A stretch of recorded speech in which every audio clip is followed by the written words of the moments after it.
Assalamualaikum warahmatullahi wabarakatuh. Alhamdulillahi rabbil alamin wa sallallahu wa sallam wa baraka ala abdihi wa rasulihi nabiyyina Muhammad wa ala alihi wa sahbihi ajma'in, amma ba'du. Baik, sidang pendengar yang dikasihi sekalian, alhamdulillah hari ini kita dapat menyambung semula kuliah kita kepada kitab Talbis Iblis oleh Al-Imam Ibnul Jauzi rahimahullah. Kita sampai pada hari ini pada bab berkaitan dengan karya tulis, yakni tulisan mereka yang menyimpang dan sesat, yakni tulisan-tulisan dari kalangan orang-orang ataupun tokoh-tokoh sufi, tokoh-tokoh sufi ataupun tasawuf.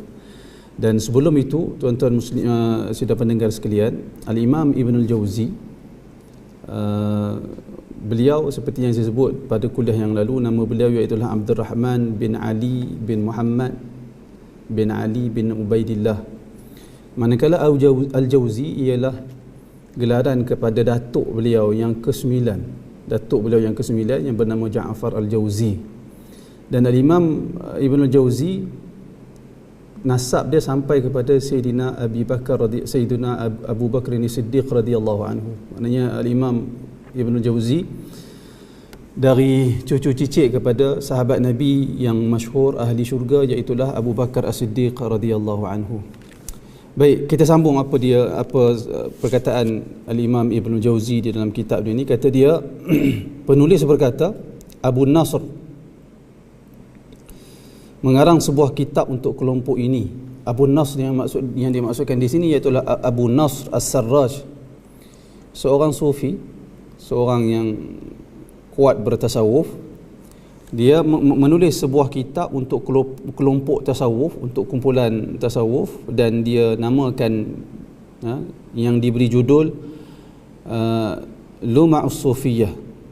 Dalam kitab ini dia menyebutkan keyakinan yang buruk dan kata-kata yang tercela. Beberapa di antaranya insya-Allah akan kami utarakan pada huraian selanjutnya setelah beberapa paragraf berikutnya.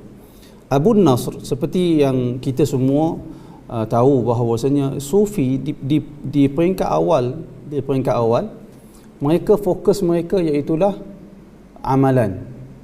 Fokus mereka membersihkan mujahadatun nafs, berlawan dengan hawa nafsu, tak menuruti hawa nafsu, kehendak hawa nafsu mereka tak ikut. Kerana itu orang tasawuf tu di peringkat awal dia merujuk kepada usaha al-khuruj an kulli khuluqin dani ila al-khuruj ad-dukhul fi kulli khuluqin sani.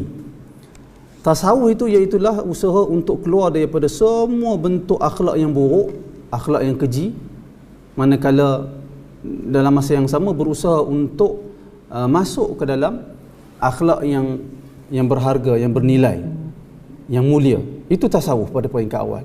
Tetapi syaitan seperti mana biasa, dia akan berusaha untuk menghasut manusia dengan cara yang sesuai dengan kecenderungan seseorang. Maka syaitan dia datang kepada golongan tasawuf. Dia tak suruh mereka ni untuk melakukan maksiat, kerana mustahil orang tasawuf akan melakukan maksiat. Mustahil, kerana tujuan mereka adalah nak hiasi diri dengan akhlak-akhlak yang baik dan mulia dan menjauhkan diri dari akhlak-akhlak yang buruk dan keji. Itu tujuan mereka yang utama. Jadi iblis dia akan tengok di mana kelemahan golongan-golongan yang menisbahkan diri mereka kepada tasawuf ni. Lalu iblis dia masukkan satu tipu daya, iaitulah dalam bentuk mereka merasakan segala-galanya adalah amalan. Ilmu tak penting, yang diutamakan bukan ilmu, tetapi yang lebih utama adalah amalan. Yang lebih utama adalah banyak mana amalan yang kita lakukan. Itu fokus mereka. Itu cara syaitan mencampakkan tipu daya kepada golongan-golongan tasawuf ataupun sufi. Kemudian dalam masa yang sama dicampakkan juga kepada mereka perasaan dunia ni tidak ada makna.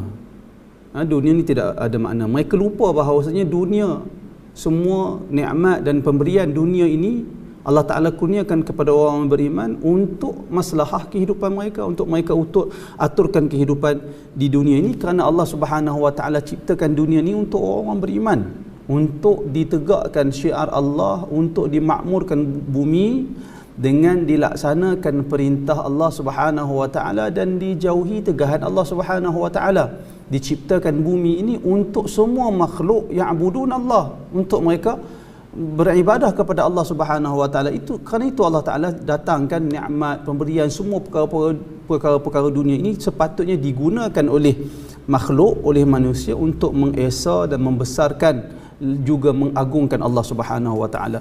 Tetapi syaitan telah menipu daya mereka sehingga mereka merasakan dunia ni tidak ada erti. Dunia ini seperti binatang-binatang hina lagi keji yang sentiasa mendatangkan masalah kepada manusia, seperti kalajengking, ular. Itu nisbah dunia pada mereka. Lalu mereka akan usaha meninggalkan dunia. Kenapa? Kerana nak memberi fokus kepada ibadah. Lalu syaitan mainkan lagi tipu daya dia. Lalu timbullah kepada mereka pengalaman kerohanian yang mereka lalui manakala orang lain tidak lalui. Itu peringkat awal. Lalu kemudiannya lahirlah tokoh-tokoh di kalangan mereka dan menulis beberapa karya untuk menulis beberapa karya yang berbentuk pengalaman peribadi, dan akhirnya terbentuklah satu pemikiran golongan tasawuf yang sama sekali berbeza dengan maksud asal yang dikehendaki oleh golongan tasawuf ni. Demikian situasi yang perlu kita tahu. Jadi sekarang ni kita berada pada bab menyebut tentang tulisan-tulisan mereka. Jadi antara tulisan yang ada di dalam mewakili aliran tasawuf ni, iaitulah kitab yang ditulis oleh Abu Nasr yang bertajuk Luma'us Sufiyah.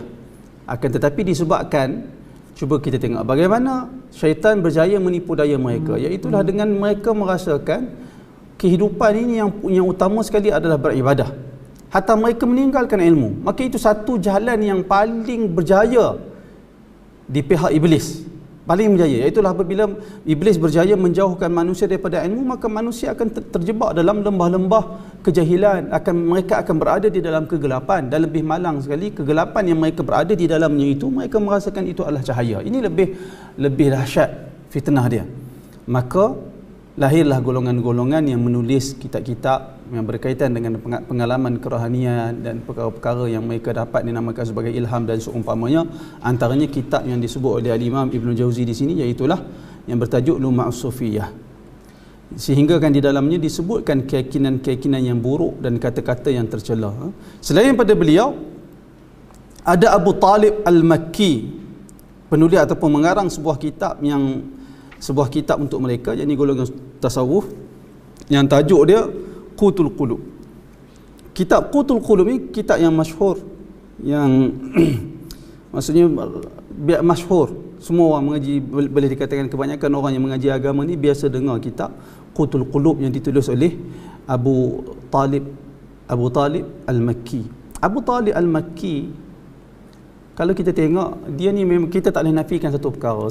Di kalangan mereka ni diberikan kecerdikan dan kepintaran. Antaranya Abu Talib Al-Makki, orang yang bijak, orang yang pintar, sehingga Al-Imam Az-Zahabi di dalam Siyar A'lamin Nubala memperakui kepintaran dan kebijaksanaan Abu Talib Al-Makki. Cuma dia bila berdebat, dia menang, dia rasa bangga dengan diri dia, sehingga sebahagian para ulama merasakan mereka bimbang dengan sikap bangga diri dia tu, dengan sikap bangga diri. Dan mereka ni seperti yang saya sebut di awal tadi, disebut oleh Al-Imam Ibn Jauzi, mereka akan meninggalkan dunia. Mereka merasakan dunia ini adalah sebab masalah.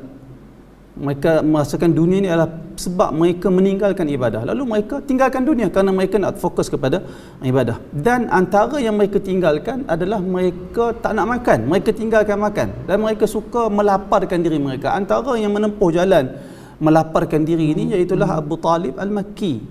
Sehingga kan dia ni amat jarang mengambil makanan, tetapi manusia tetap kena ada makan. Tapi untuk ganti makanan dia ambil hashish. Hashish ni saya ingat ganja, daun ganja tu, dia makan daun ganja. Sehingga dikatakan Al-Imam Az-Zahabi dalam Siyar A'lamin Nubala kata sehingga ikhdarra jilduhu, sehingga kulit jadi warna hijau. Wallahu alam warna hijau macam mana, wallahu alam. Tapi dia selalu makan daun ganja tu untuk ganti makanan kerana dia merasakan makanan itu adalah dunia dan yang perlu ditinggalkan. Itu Abu Talib Al-Makki dengan kitab dia Qutul Qulub. Katanya lagi di dalam kitab tersebut, yang dalam kitab Qutul Qulub, Abu Talib Al-Makki menyebutkan banyak sekali hadis batil yang tidak berdasar, hadis-hadis palsu. Bahkan bukan setakat Al-Imam Ibn Jauzi, Al-Imam Nawawi yang datang selepas daripada Ibn Jauzi juga memberi peringatan ataupun memperingatkan orang Islam supaya berhati-hati dengan kitab Qutul Qulub. Seperti hadis-hadis tentang salat selama dia dalam kitab Qutul Qulub, dia sebut solat-solat yang ditunaikan pada siang dan malam hari, sehingga dia sebut juga satu solat yang dinamakan sebagai salatu yaumil ahad, sembahyang pada hari Ahad. Jadi perkara itu dah ternyata begitu jelas dia tidak bersumberkan daripada hadis-hadis yang sahih, sebaliknya hadis-hadis yang palsu dan hadis-hadis yang maudhu'. Sebab tu dalam kitab ni dia sebut pun riwayat palsu lainnya. Dia sebut tentang salat-salat yang ditunaikan pada siang dan malam hari yang berdasarkan kepada riwayat-riwayat palsu dan dusta. Dia juga menyatakan akidah yang rosak. Disebutkan di dalam kitab ini sebahagian ahli mukasyafah berkata, ataupun sebenarnya dalam kitab Qutul Qulub ni dia Abu Talib Al-Makki selalu sebut qala ba'dul mukasyafin, qala ba'dul mukasyafin, telah berkata sebahagian orang yang telah tersingkap tabir. Dia kata sedemikian. Akan tetapi kalau kita tengok dalam kitab Qutul Qulub yang dicetak yang ada pada hari ini, dia tak ada perkataan ni. Yang adanya barangkali wallahu alam, barangkali wallahu alam, tapi yang ada dia sebut qala ba'dul, dia tak guna perkataan mukasyafin, tapi dia guna perkataan yang lain. Saya tak ingat perkataan yang dia gunakan. Tetapi yang penting Al-Imam Ibn Jauzi barangkali dia melihat tulisan asal yang ditulis oleh Abu Talib Al-Makki. Kemudian kata dia ini adalah perkataan kosong dan bahkan menukil dari sebahagian sufi bahawa Allah menampakkan diri kepada para walinya di dunia. Ini tuduhan ini satu perkara yang paling dahsyat sekali, antara perkara yang dahsyat yang disebut oleh Abu Talib Al-Makki di dalam kitab dia Qutul Qulub, iaitu dia mendakwa sebahagian para awliya, para wali ini Allah Subhanahu wa taala tajalla. Allah Taala menzahirkan diri dia di hadapan para wali di dunia ini. Sedangkan ayat Al-Quran dan hadis menunjukkan tidak ada sesiapa boleh melihat Allah Subhanahu wa taala di dunia ni. Tak ada sesiapa pun. Kemudian kata dia Abu Tahir Muhammad bin Al-Allah menceritakan Abu Talib Al-Makki datang ke kota Basrah sepeninggalan Abu Husain bin Salim. Dia sefaham dengan Abu Husain. Setelah itu dia berangkat menuju Baghdad dan tiba di sana. Orang-orang berdatangan guna memperdengarkan nasihat dia. Dia datang, Abu Talib Al-Makki seorang yang terkenal dengan kebijaksanaan dia. Bila dia datang ke Baghdad, orang ramai datang pergi kat jumpa di majlis dia untuk dengar nasihat dan pengajaran daripada dia. Dalam majlis dia tersebut, tetapi dia menyampaikan kata-kata yang bercampur aduk. Dia mencampur-campurkan perkataan dia antara peringatan, hadis, perkara yang lain dia campur adukkan dalam perkataan dia tu, sehingga dia ucapkan satu perkataan yang amat dahsyat, iaitulah dia kata tidak ada yang lebih bahaya bagi makhluk melebihi Khaliq. Dia kata yang paling bahaya, yang paling mendatangkan mudarat kepada makhluk ini adalah Khaliq, iaitu Tuhan. Dia kata laisa 'alal khalqi adarru minal khaliq. Tidak ada sesuatu yang lebih dahsyat mendatangkan mudarat kepada manusia melainkan Tuhan itu sendiri. Oh, dahsyat perkataan dia ni. Terang sahaja, lalu menyebabkan orang-orang menghukumkan dia sebagai bid'ah.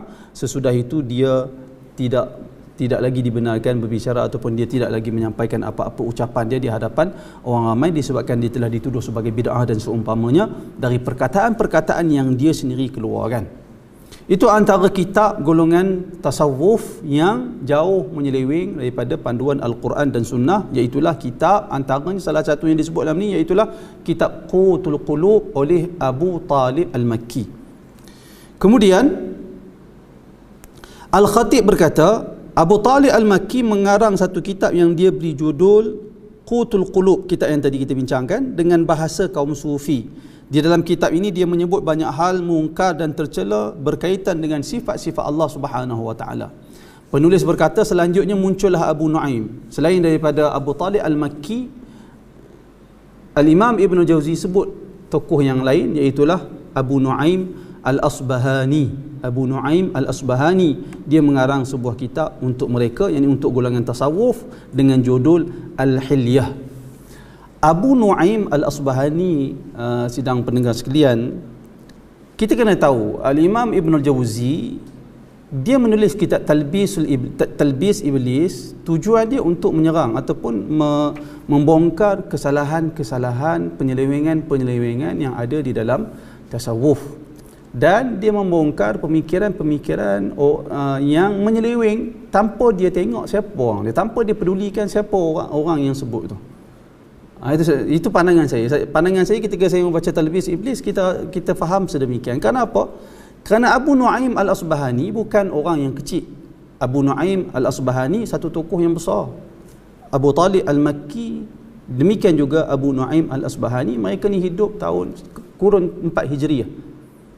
Saya ingat mereka, Abu Talib Al-Makki tu saya ingat dia meninggal dalam penghujung tahun 300 Hijriah, 390 lebih kalau salah saya. Demikian juga Abu Nuaim Al-Asbahani meninggal pada tahun 370 lebih sedemikian. Dan Abu Nuaim Al-Asbahani macam saya sebut memang ulama hebat. Ulama hebat Abu Nuaim Al-Asbahani ada banyak, antara sehingga kan kata para ulama, Abu Nuaim Al-Asbahani selama 14 tahun di zaman dia tidak ada siapa mampu menyaingi dia, ataupun tak ada siapa pun nadhiruhu, tak ada siapa pun yang seumpama dengan dia selama 14 tahun. Dan dia salah seorang tokoh yang begitu banyak menulis kitab, mana menunjukkan ilmu yang begitu luas. Ilmu dia begitu luas, bahkan dia dalam ilmu hadis dia tergolong di kalangan muhaddisin, di kalangan para ulama hadis. Kitab yang masyhur, antara kitab yang masyhur yang dirujuk oleh para ulama hadis, iaitu Ma'rifatus Sahabah. Kitab yang dahsyat sehingga Syekhul Islam Ibn Taymiyah rahimahullah menyebut kepada Abu Nuaim Al-Asbahani bukan setakat layak disebut sebagai thiqah, akan tetapi darjat dia lebih tinggi daripada thiqah, iaitulah Ibn Taymiyah maksudkan kepada Abu Nuaim Al-Asbahani. Mana tokoh ni tokoh besar, tokoh yang begitu hebat, orang alim, ahli sunnah, menjadi rujukan di kalangan ulama ahli sunnah wal jamaah. Antara anak murid Abu Nuaim Al-Asbahani iaitulah Al-Khatib Al-Baghdadi. Ini semua orang-orang besar, tokoh ulama. Tetapi tuan-tuan, ulama zaman dahulu mereka mengaji ilmu begitu banyak. Kita tak nafikan Abu Nuaim Al-Asbahani dalam bab tasawuf dia ada perkataan-perkataan yang tidak wajar. Lalu kita baca kitab ni dengan kita sedar perkara itu. Abu Nuaim Al-Asbahani kita tak boleh buang begitu saja. Setiap orang tu ada perkara baik pada diri dia, ada kesilapan barangkali pada diri dia, maka kita ambil perkara yang baik dari dia dan kita tolak ke tepi perkara-perkara yang tidak baik ataupun kesilapan yang ada daripada dia. Abu Nuaim Al-Asbahani rahimahullah. Kata Al-Imam Ibn Jauzi, dia mengarang sebuah kitab untuk mereka, yakni untuk golongan tasawuf, dengan judul Al-Hilyah. Satu perkara yang kita perlu jelas dalam masalah ni, iaitulah siapa pun orang itu, ulama kecil ke dia, ulama besar ke dia, tokoh yang besar ataupun tokoh yang kecil, la yuhtaju, perkataan mereka tidak dijadikan hujah. Al-aqwalul ulama la yuhtaju laha, la yahtaju biha, perkataan para ulama ni tidak dijadikan hujah dengan perkataan mereka, akan tetapi yuhtaju laha, akan tetapi kita yang tolong letak hujah untuk perkataan para ulama. Maknanya perkataan para ulama tu kalau disebut satu perkara, kena kita tengok sama tak dengan Al-Quran dan Sunnah. Kalau sama, kita ambil. Kalau dia masih di dalam ruang lingkup yang dibenarkan oleh syarak, maka kita ambil dan kita jadikan perkataan itu sebagai panduan. Akan tetapi jika perkataan itu jelas, kita tak boleh takwil, kita tak boleh faham dengan maksud yang lain lagi dah, kita boleh kata perkataan itu sebagai satu kesilapan yang lahir daripada seseorang tokoh, dengan kita menghormati dia sebagai tokoh ahli sunnah, tokoh para ulama di kalangan umat Islam. Baik, di dalam kitab ini, yakni dalam kitab Al-Hilyah, Abu Nu'aim Al-Asbahani menyebut banyak hal mungkar dan buruk dalam bingkai tasawuf. Dalam isu tasawuf ada perkara-perkara yang tak sewajarnya disebut dalam kitab tu. Tanpa merasa malu, dia mengungkapkan bahawa Abu Bakar, Umar, Uthman, Ali dan para tokoh sahabat selainnya termasuk penganut sufi.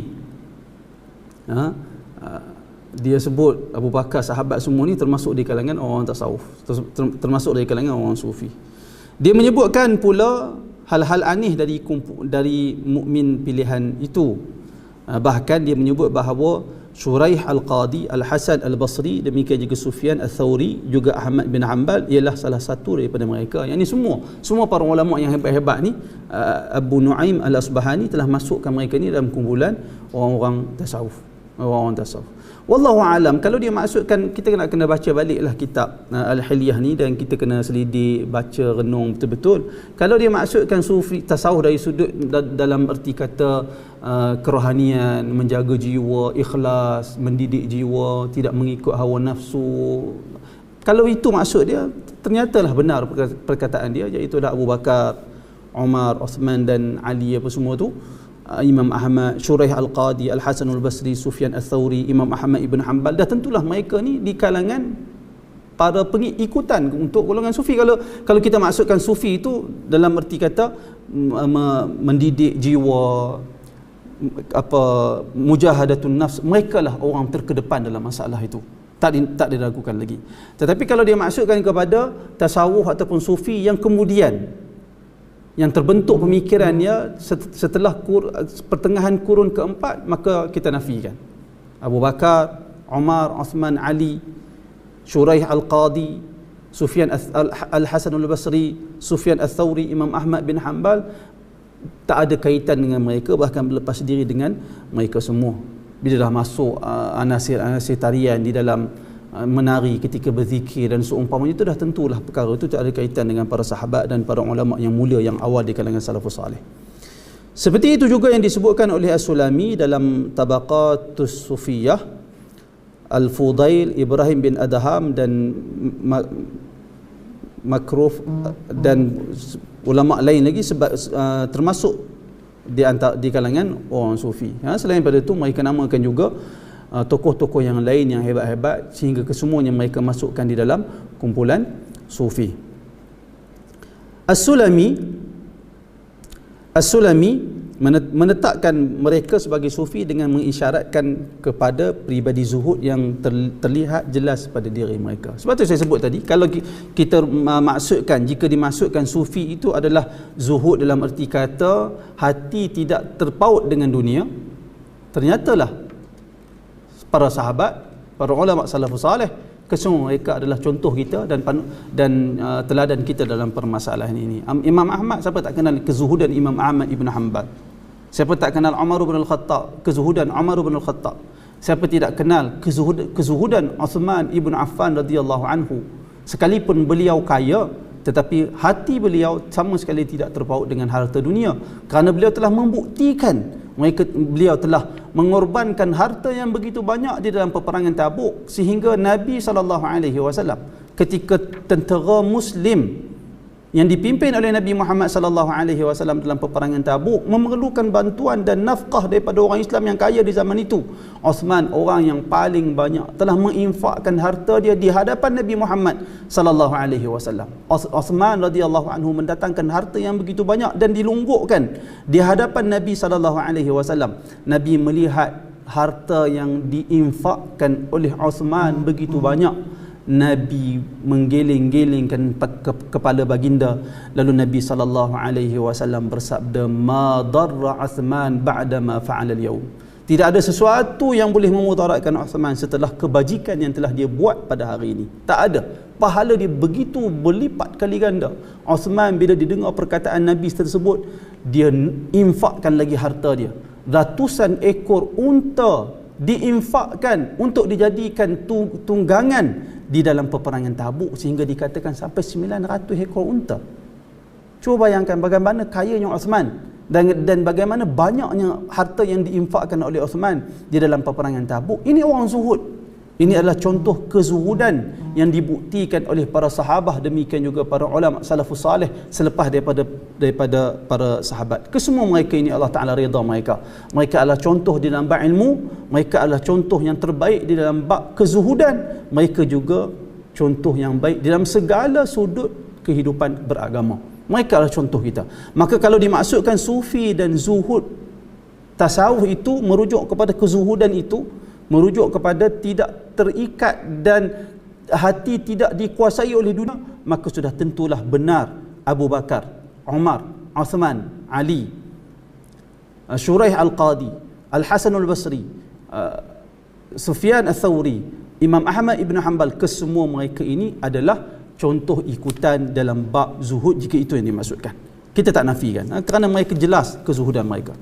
Kemudian kata lagi, tasawuf adalah satu faham terkenal yang lebih dari sekadar zuhud. Tetapi masalah tasawuf yang ada pada hari ini, yang bermula, yang mana penyelewengan itu bermula setelah berlalunya pertengahan kurun keempat.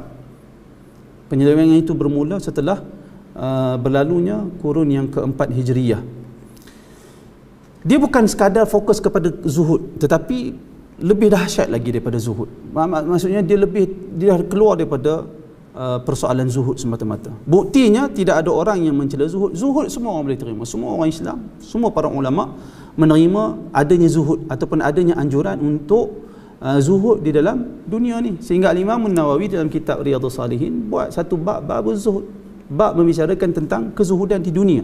Disebut oleh Imam Nawawi, kesemua para ulama sepakat, kesemua para ulama agama menganjurkan kita untuk zuhud ketika hidup di dunia. Sementara banyak orang yang mencela, tak ada ulama yang mencela zuhud, tetapi yang dicela ialah tasawuf yang terkeluar daripada batas zuhud. Demikian seperti dijelaskan pada huraian berikutnya. Kata dia lagi, Abdul Karim bin Huwazin Al-Qushairi menuliskan kitab Ar-Risalah untuk kelompok sufi. Di dalamnya dia menyebutkan penjelasan-penjelasan aneh terkait kefanaan dan keabadian. Ini semua perkara-perkara yang kita akan dengar di dalam ilmu-ilmu tasawuf. Perkara ini wallahu ta'ala alam, kalau kita tengok di awal, kita tengok punca bagaimana talbis tipu daya iblis terhadap golongan-golongan tasawuf ini, iaitulah menjauhkan mereka daripada ilmu. Ini antara sebab pertama kesesatan mereka, ataupun penyelewengan, ataupun kalau dalam bahasa yang begitu agak sopan, ketergelinciran mereka. Bahasa yang paling sopan sekali iaitulah antara punca utama ketergelinciran golongan tasawuf ataupun sufi, iaitulah apabila mereka berjaya ditipu daya oleh iblis dalam bab menjauhkan mereka daripada ilmu, dan menganggap dunia ini seperti tidak ada makna. Dia macam tu. Ini antara sebab utama. Kenapa mereka akan sibuk beribadah semata-mata tanpa ada ilmu? Mereka akan, bila mereka menganggap dunia ini adalah racun, maka mereka akan menjauhkan dunia, menyebabkan mereka tak makan, mereka lebih suka bertapa, menyendiri, beruzlah, mengasingkan diri. Bila tenaga tak ada, lemah badan, keinginan untuk beribadah begitu kuat, lalu datanglah bisikan-bisikan sebahagiannya tipu daya syaitan kepada mereka. Lalu mereka tulis pengalaman kerohanian ni yang banyak perkara yang menyeleweng. Syekhul Islam Ibn Taymiyah rahimahullah sebut banyak cerita bagaimana tipu daya syaitan kepada golongan-golongan abid, golongan-golongan ibadah. Ada di kalangan mereka yang kata Syekhul Islam Ibn Taymiyah rahimahullah, dia berjalan, dia dengar ada pokok yang bagi salam kat dia. Ada pokok bagi salam kat dia. Assalamualaikum wahai wali Allah. Pokok tu bercakap. Tapi sebenarnya syaitan. Sebenarnya syaitan yang pergi dekat pokok tu dan memperdengarkan suara dia kepada orang yang kaki ibadah tetapi jahil. Lalu orang yang kaki ibadah yang jahil tadi, dia terkejut, subhanallah, pokok kata aku wali Allah. Sehingga Ibn Taymiyah juga kata iblis juga datang dalam bentuk sekumpulan burung. Lalu burung datang pergi dekat dengan abid kaki ibadat yang jahil itu, memberi salam dan sebut, kamulah wali Allah, maqam kamu telah tinggi, macam-macam lagi perkara. Banyak pengalaman kerohanian yang disebut oleh Syekhul Islam Ibn Taymiyah dialami oleh golongan-golongan tasawuf dan sufi yang jahil. Yang kedua, mereka meninggalkan dunia, mereka dalam keadaan lapar, sehingga ada di antaranya Ibn Taymiyah kata ada syaitan datang kepada dia dan menjadikan dia nampak diri dia yang kedua di luar rumah. Lalu syaitan kata, kamulah wali, kamulah Imam Mahdi. Lalu bila syaitan bisikkan ke dalam hati ahli ibadah yang jahil tadi ni, dalam keadaan dia lapar, dia tak makan, barangkali perasaan macam-macam kecelaruan dalam pemikiran dan emosi dia, syaitan datang tambah lagi kecelaruan dan kecelaruan dalam emosi dia. Syaitan kata, kamulah Imam Mahdi. Lalu dia bertanya, apa bukti aku Imam Mahdi? Syaitan kata, tengok pada di antara pusat dan dada kamu ada tanda, ada tai lalat sebagai contoh. Saya pun tak ingat dah apa. Panjang cerita Ibn Taymiyah sebut dalam kitab dia, dalam Majmu' Fatawa. Kamu tengok ada tanda di antara pusat dengan dada kamu. Lalu dia tengok ada tanda sungguh. Kemudian dia tengok di hadapan dia ada semua benda yang berada di hadapan dia semua terapung. Kemudian bila dia terlintas di dalam hati dia untuk semua benda tu jatuh, semua jatuh dengan mengikut apa yang dia kehendaki.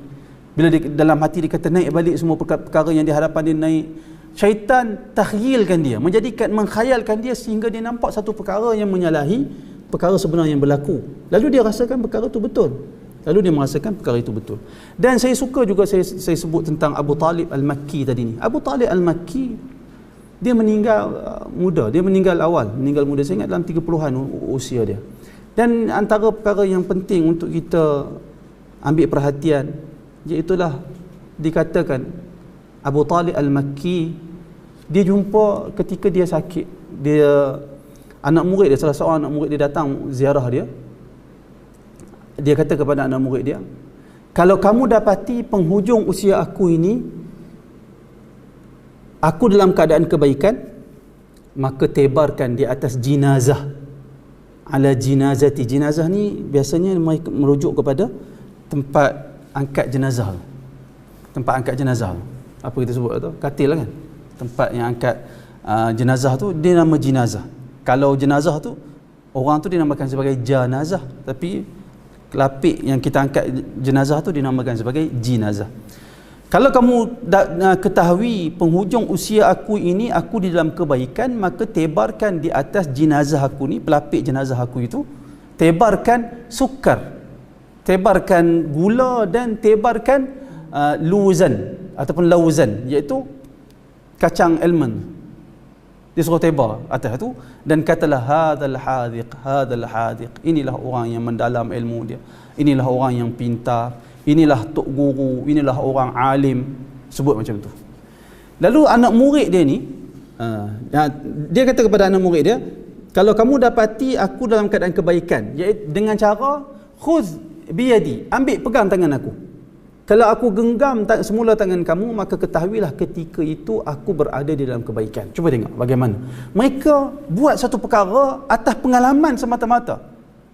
Itu yang ada mukasyafah, dia ada sehingga sufi tasawuf ni mereka merasakan, mereka sampai ke satu tahap mereka tidak perlu lagi kepada dalil, sehingga hati dan ruh mereka itu dapat menyelinap dan menyingkap kebenaran bersendirian tanpa perlu ada panduan Al-Quran dan Sunnah. Ini bahaya dia, kerana mereka telah ketepikan Al-Quran dan Sunnah. Lalu Abu Talib Al-Makki, ketika dia nazak, anak murid dia yang cerita tadi ni, anak murid dia datang kat dia, dan dia, Abu Talib ni, pegang tangan anak murid itu dengan genggaman yang begitu kuat. Maka tahulah anak murid ni, tok syekh dia Abu Talib Al-Makki mati dalam keadaan baik. Kerana Abu Talib Al-Makki sendiri bagi tahu, kalau aku genggam, mana ketahuilah ketika aku nazak tu aku dalam keadaan baik, aku dalam keadaan husnul khatimah, aku berada dalam keadaan baik. Lalu bila dia meninggal dunia, anak murid dia tadi ni buatlah seperti yang dipesankan untuk kepada mereka, iaitulah ditebarkan gula dan kacang almond di atas jenazah dia, di atas katil ataupun pelapik mengusung jenazah dia, dan diserulah hadzal hadiq, inilah orang yang alim, inilah orang yang mendalam ilmu dia, inilah orang yang hebat ilmu dia. Dilakukan. Itu menunjukkan bagaimana bahayanya orang ni, banyak dia try and error. Dia cuba dulu, dan perkara ni kita akan tengok perkara ini dilakukan oleh golongan-golongan tasawuf dan sufi sehingga ke hari ini. Berapa ramai di kalangan orang yang cuba-cuba nak teka diri dia Imam Mahdi. Kok betul aku Imam Mahdi. Berapa ramai orang cuba teka sekian-sekian, cuba teka sekian-sekian. Perkara ini jangan dicuba. Perkara ini jangan dicuba kerana kita tak tahu. Kita hidup di dunia bukan bersendirian. Maksudnya manusia bukan bersendirian hidup di dunia ni. Akan tetapi manusia hidup di dunia ada satu peperangan yang dahsyat yang kita sedang berperang, iaitu berperang dengan iblis dan syaitan yang sentiasa berusaha untuk menyelewengkan kita daripada Al-Quran dan Sunnah. Baik, kita sambung lagi. Dia kata kemudian muncul Muhammad bin Tahir Al-Maqdisi. Sebelum tu Abdul Karim Al-Huwazin Al-Qushairi menuliskan kitab Ar-Risalah untuk kelompok sufi. Di dalamnya dia menyebutkan penjelasan-penjelasan aneh terkait kefanaan. Ini semua istilah-istilah di dalam kesufian, cerita tentang fana. Fana ni iaitulah perkara yang dia isyarat kepada seseorang yang telah sampai ataupun telah berjaya menggugurkan sifat-sifat keji pada diri dia. Itu fana di sisi sufi lah. Fana ni apabila seorang sufi, seorang yang berada dalam tasawuf, ilmu tasawuf, berjaya menggugurkan, menghilangkan, memusnahkan, menghancurkan sifat-sifat keji yang ada pada setiap orang. Itu fana, itu maqam fana.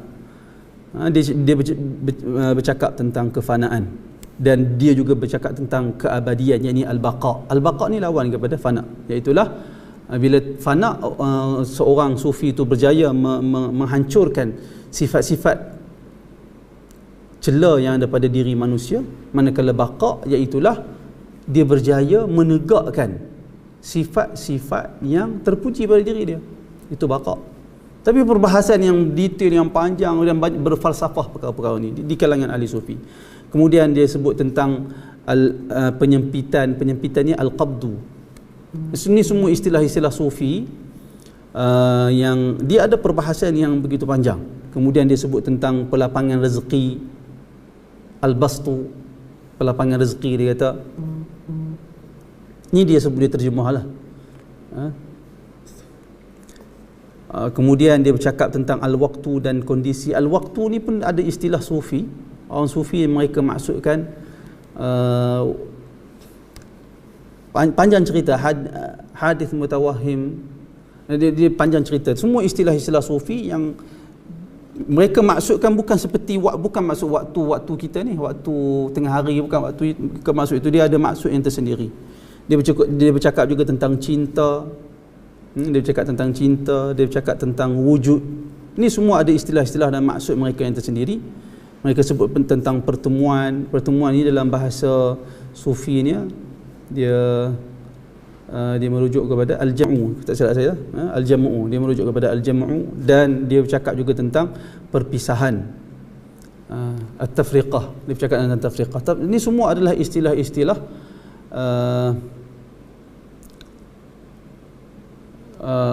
istilah-istilah sufi. Yakni at-tafriqah ni iaitulah usaha seorang hamba untuk menegakkan sifat ubudiyah pada diri dia, sehingga dia seperti nak buang sifat-sifat kemanusiaan pada diri dia. Itu tafriqah, sehingga dia membezakan diri dia yang telah terhias dengan sifat-sifat ubudiyah dengan sifat-sifat manusia. Dia pisahkan diri dia. Itu maksud mereka.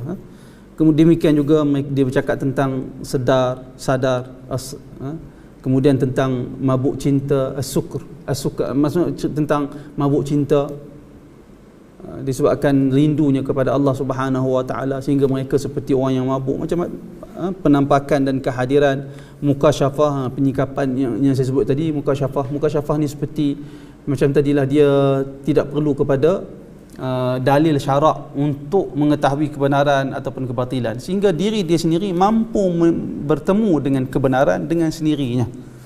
Dia cakap tentang petanda penciptaan dan pemberi kuasa, syariat dan hakikat. Semua ni adalah istilah-istilah yang memiliki maksud-maksud yang tersendiri dan aneh-aneh huraian dia. Huraian dia begitu aneh. Apa yang mereka masukkan di dalamnya, mereka campur adukkan dengan falsafah yang jauh daripada Al-Quran dan Sunnah. Kemudian kata lagi, kemudian muncul Muhammad bin Tahir Al-Maqdisi. Muhammad bin Tahir Al-Maqdisi yang menulis kitab berjudul Safwatut Tasawuf. Muhammad bin Tahir Al-Maqdisi ini juga merupakan antara ulama umat. Antara ulama umat. Saya bila nama-nama tokoh-tokoh besar seperti Abu Nu'aim Al-Asbahani apa semua ni, saya sebut tadilah Al-Imam Ibn Jauzi, dia sebut dari sudut kesilapan ataupun ketergelinciran tokoh-tokoh ni dalam bab sufi, tetapi bukan bermaksud kita tolak ilmu orang tu. Kerana Abu Nu'aim Al-Asbahani, demikian juga Muhammad bin Tahir Al-Maqdisi merupakan tokoh yang besar di dalam agama. Mereka memberi sumbangan yang banyak di dalam ilmu agama, hatta termasuk di dalam ilmu hadis, seperti Abu Nu'aim Al-Asbahani, tokoh ulama hadis yang begitu hebat, dirujuk menjadi rujukan. Baik, kemudian muncul Muhammad bin Tahir Al-Maqdisi yang menulis kitab berjudul Safwatut Tasawuf, yang kitab khusus kelompok sufi. Dalam kitab ini Al-Maqdisi menyebut banyak hal yang membuat malu orang yang berakal jika diminta untuk menyampaikannya kepada khalayak ramai, dan dari situlah kami akan menyebutkan sebahagian yang pantas ataupun patut disebutkan, lalu meletakkan semua ini pada bahagian masing-masing insya-Allah. Nanti Ibn Jauzi akan letakkan pada bab dia. Syekh kami Abdul Fadl bin Nasir Al-Hafiz suatu ketika menegaskan pernyataan Ibn Tahir menganut aliran bebas. Menganut aliran bebas ni, kalau kita tengok dalam teks Arab dia sebut yadhhabu madhhabal ibahah. Yadhhabu madhhabal ibahah. Madhhabal ibahah ni bukan maksud aliran bebas, maksudnya yadhhabu madhhabal ibahah ni, wallahu alam, ibahah ni barangkali dia maksudkan kepada Abu Tahir Muhammad bin Tahir Al-Maqdisi ni, dia banyak dalam beberapa perkara yang majoriti ulama menganggap dia haram, dia kata halal. Antaranya seperti lagu, dengar muzik sebagai contoh lah. Sebagai contoh. Dan demikian juga sebagai contoh, dia ni berpandangan boleh tengok amrat. Amrat ni budak lelaki, biasanya merujuk kepada budak-budak yang segak-segak, yang kecil, yang budak lah. Kan ada sebahagian orang lelaki ni dia segak. Jadi majoriti para ulama tak benarkan kalau sesiapa orang lelaki tengok budak lelaki yang segak-segak sehingga mendatangkan nafsu kepada dia, haram dia tengok. Tapi Muhammad bin Tahir Al-Maqdisi ni dia tak kata haram, dia kata harus. Tapi benda tu tak pelik bagi saya, disebabkan Muhammad bin Tahir Al-Maqdisi ni dia zahiri. Dia bermazhab zahiri. Memang mazhab zahiri beranggapan muzik itu harus, melihat budak-budak amrak itu harus. Ini termasuk dalam ini mazhab zahiri. Jadi dia sebut kat sini, Syekh kami Abu Fadl bin Nasir Al-Hafiz suatu ketika menegaskan pernyataan Abu Tahir menganut aliran yang menganggap halal perkara yang sebahagian ulama menganggap haram. Syekh rahimahullah pun berkata, Ibnu Tahir, yakni Muhammad bin Tahir Al-Maqdisi menyusun kitab mengenai bolehnya memandang remaja belia yang belum tumbuh dan memiliki janggut. Yakni yang saya sebut tadilah al-amrat, budak-budak amrat, ataupun murdun, budak-budak yang saya sebut tadi. Di kitab ini, dalam kitab ini dia menyebut satu kisah dari Yahya bin Ma'in, bahawa dia menceritakan, aku lihat gadis kecil yang amat cantik di Mesir, semoga Allah melimpahkan rahmat kepadanya. Kepada Yahya bin Ma'in dikatakan, kamu mendoakannya? Dia menjawab, semoga Allah melimpahkan rahmat kepadanya dan juga kepada setiap anak laki-laki rupawan. Yang ini dia nisbahkan kepada Yahya bin Ma'in perbuatan melihat budak-budak segak ni. Dia nisbahkan perkataan tu kepada Yahya bin Ma'in. Sedangkan Yahya bin Ma'in seorang ulama yang besar sezaman dengan sahabat kepada Imam Ahmad bin Hanbal, dan pernah berjumpa dengan ataupun sezaman juga dengan Al-Imam Syafi'i rahimahullah. Yahya bin Ma'in, kawan baik sahabat kepada Imam Ahmad bin Hanbal. Syekh kami Ibn Nasir berkomentar, Ibn Tahir iaitu Muhammad bin Tahir Al-Maqdisi tidak boleh dijadikan hujah, yakni ikutan dalam bab beragama. Ini perkataan Ibn Nasir. Kemudian muncul Abu Hamid selain daripada itu, muncul juga tokoh yang lain di dalam menulis ataupun menyumbang, memberi menulis untuk golongan tasawuf, iaitulah Abu Hamid Al-Ghazali ataupun Al-Imam Al-Ghazali rahimahullah, tokoh yang masyhur sehingga para ulama di dalam mazhab Syafi'i menggelarkan Al-Imam Al-Ghazali sebagai Hujjatul Islam. Sebagai Hujjatul Islam disebabkan kepintaran dan kehebatan juga penguasaan ilmu Al-Imam Al-Ghazali rahimahullah, dan kita tak boleh nafikan perkara ni. Penguasaan ilmu Abu Hamid Al-Ghazali, alim, begitu alim, tabahur fil ilm, begitu meluas ilmu Imam Ghazali ni. Begitu meluas. Jangan ambil ilmu kesufian dia, perkara-perkara yang ada kegelinciran pada ilmu kesufian dia, tetapi ambil pada bab-bab yang baik. Sebab tu buku-buku yang macam ni perlu, kalau nak dibaca, perlu ada panduan guru, perlu ada panduan guru. Bukan boleh semua orang baca. Suatu orang tua-tua dulu kata, siapa yang baca kitab tidak berguru ni, guru dia adalah syaitan. Betul perkataan orang tua dulu. Baca buku, tak boleh baca buku tidak ada asas apa-apa. Tiba-tiba nak baca kitab Ihya Ulumuddin, baca sendiri kat rumah. Kalau dia baca dalam keadaan dia ta'ajub ataupun kagum dengan Imam Ghazali, dia akan terjebak di dalam sufi yang melampau. Kalau dia bercakap tentang tasawuf yang melampau.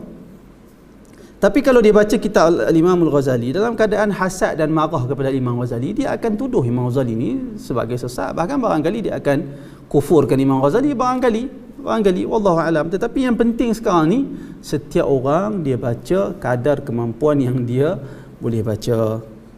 Kena hati-hati dalam bab ni. Kerana itu kata para ulama, ta'amul akabir sammul asaghir. Makanan orang-orang besar itu menjadi racun kepada orang kecil.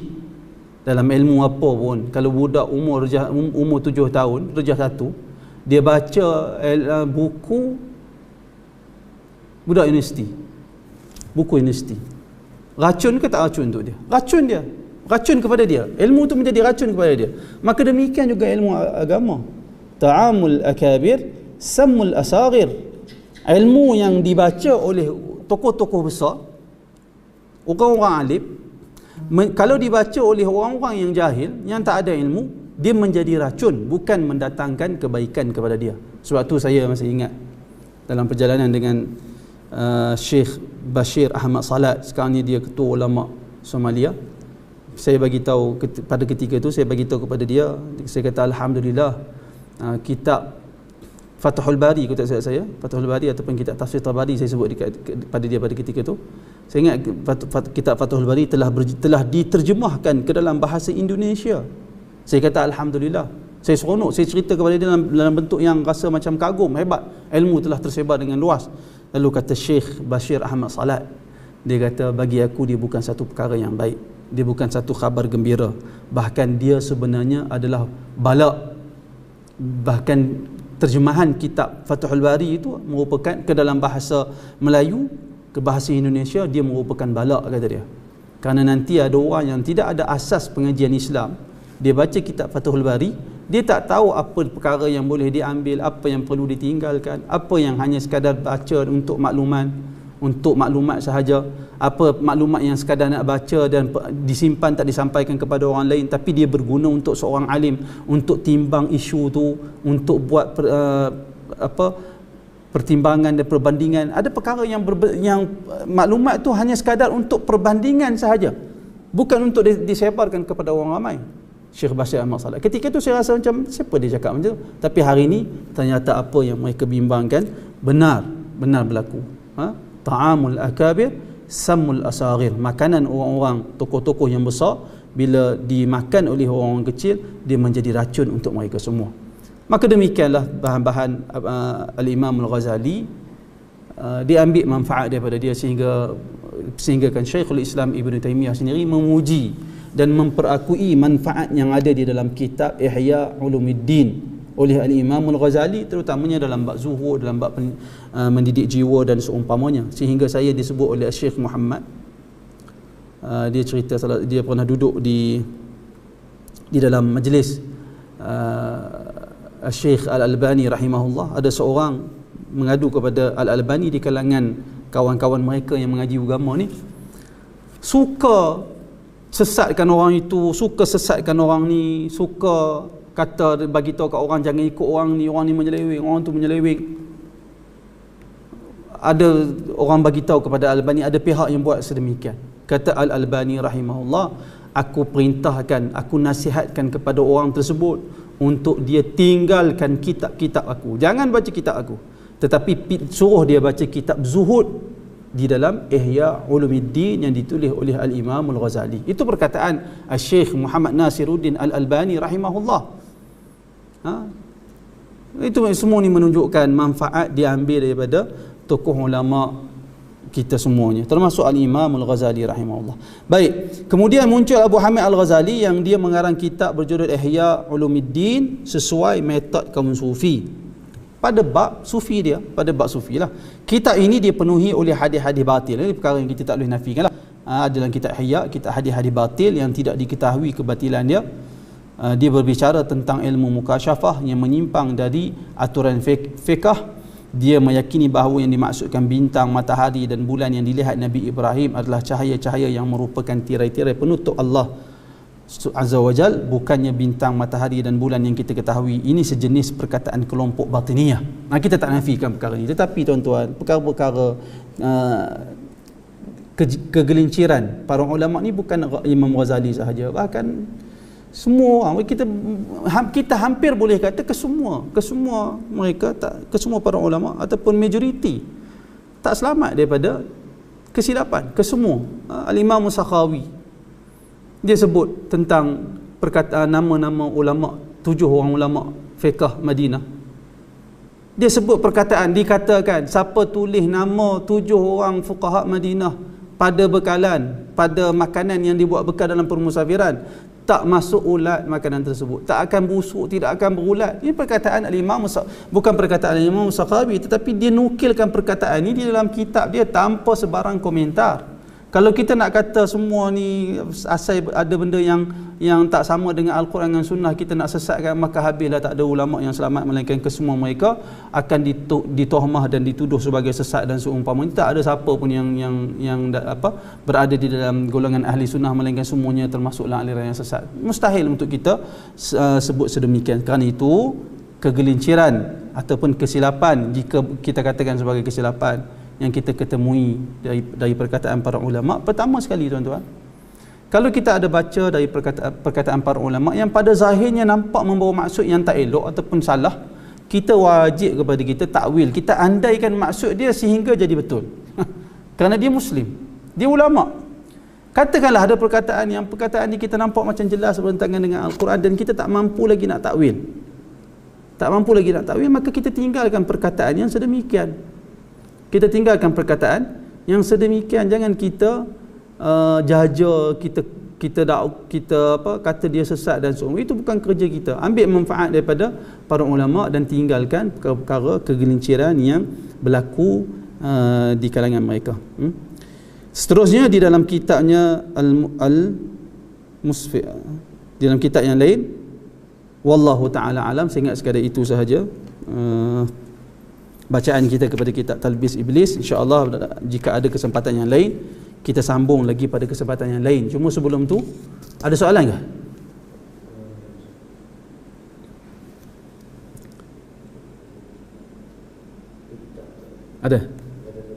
Ada satu apa? Bagaimana pula dengan penulisan kitab Turat Tasawuf yang di mana tulisannya agak tidak berpijak pada umumnya? Dia pertama yang kita maksudkan tadi ulama. Kalau tulisan ulama umat Islam, tokoh yang hebat, memberi sumbangan kepada orang Islam, kita kata kalau jelas kesilapan dia tak boleh ditakwil lagi, kita kata itu tersilap lah. Kerana bukan syarat ulama tu tak buat silap. Kalau ulama pun buat silap, apatah lagi kita. Barangkali dia maksudkan lain, kita faham lain. Barangkali yang penting ulama tu ahli sunnah, walaupun dia dalam beberapa tempat dia cakap tentang sufi dan dia tergelincir. Bukan kita yang sebut tergelincir, panduan daripada orang alim yang lain. Tapi kalau orang tu bukan ulama, ternyata tidak diketahui kebaikan tentang dia. Tak ada sebut tentang dia ni tak didapati tak ada perkataan yang sama dengan Al-Quran dan Sunnah, ataupun yang ada pun amat sikit sangat. Itu tak termasuk. Yang kita maksudkan adalah para ulama ahli sunnah seperti Abu Nu'aim Al-Asbahani, Muhammad bin Talib Al-Maqdisi, Muhammad bin Talib Al-Maqdisi. Ni semua Al-Imam Al-Ghazali, ni semua orang-orang yang saya tak tahu untuk kita kata mereka ni terlampau alim. Al-Imam Al-Ghazali dirujuk dalam ilmu fiqh dan usul fiqh. Hebat. Dalam bab kerohanian hebat. Al-Imam Al-Ghazali hebat. Cuma dalam bab kesufian ada sedikit unsur-unsur gulat, unsur-unsur melampau, maka kita tolak ke tepi. Kita ke tepi lah, letak ke tepi, bukan kita ambil dan bukan kita sebarkan perkara-perkara tersebut kepada orang ramai. Wallahu a'lam. Yang lain baru masuk soalan-soalan ni. Tak ada tak. Jadi saya ingat sekadar itu saja. Mudah-mudahan ada manfaat untuk kita semua. Aqulu qawli hadza wa astaghfirullahal azim li wa lakum. Assalamualaikum warahmatullahi wabarakatuh.